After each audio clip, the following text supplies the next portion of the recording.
Hi guys, good morning. No, good evening. Magluluto tayo guys ng hipon. Sabi natin is sinigang. Sinigang na hipon guys. Ito. Yan na.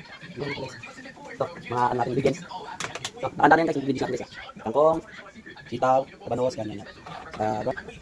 Guys, buksan natin ang ating tubig. Bigyan natin ng tubig. Yes, tubig guys. So, pakuluan natin siya. Kangkang. So, sama natin itong first step natin is yung sibuyas at yung kamatis. Yan. Wait natin siyang kumulo guys. Guys ha, hintayin natin kumulo guys. Wait natin siyang kumulo guys, hintayin natin. Okay?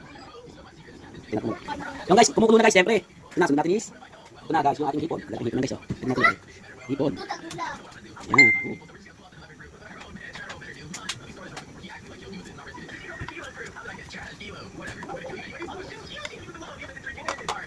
Yan guys, oh. Hintayin natin guys kumulo. Ulit. No? Okay, pinak mo ulit konti.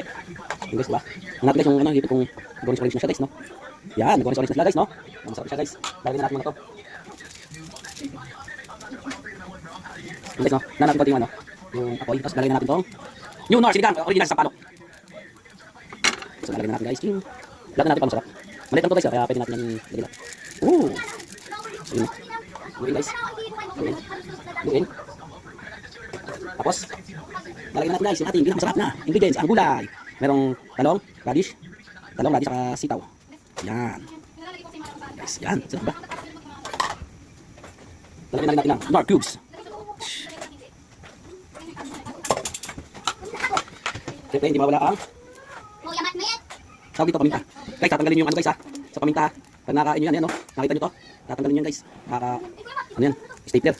Number 1 tatanggalin nyo yung stapler ng paminta. Guys ha, tatanggalin yung stapler ng paminta. Ayan o. Hirap yan, makakain yan. Tignan natin guys. Natin natin guys. Ito. Kangkong. Kangkong guys, kangkong. Ang sarap. Yan. Sarap guys, kangkong. Kangkong. And then last step is the kangkong. Ay, siling green. Papasarap yan guys, kaya meron yan. So wait natin mga 10 to 15 minutes. Para maluto talaga yung mga gulay guys. 10 to 15 minutes natin guys lulutuin. Para masarap yung gulay. Natin natin konti. 10 to 15 minutes guys ha. Para maluto guys yung gulay. Yan. Okay guys, 10 to 15 minutes guys, hintayin natin yung pagmaluto na. Okay. Titipan na natin guys, no? Please, isa lang. Sikat, kalahati. Yan, okay na. Lalagyan pa natin ng asin. Okay. Okay na guys, ito na. Nakita nyo naman guys, no? Pwede natin ipatayin yan guys. Ito na guys, oh. Wow. Ito na guys, no? Ito na masarap guys ang ating pagkain today. Guys, okay na. Sinigang sa hipon. Alright, happy eating.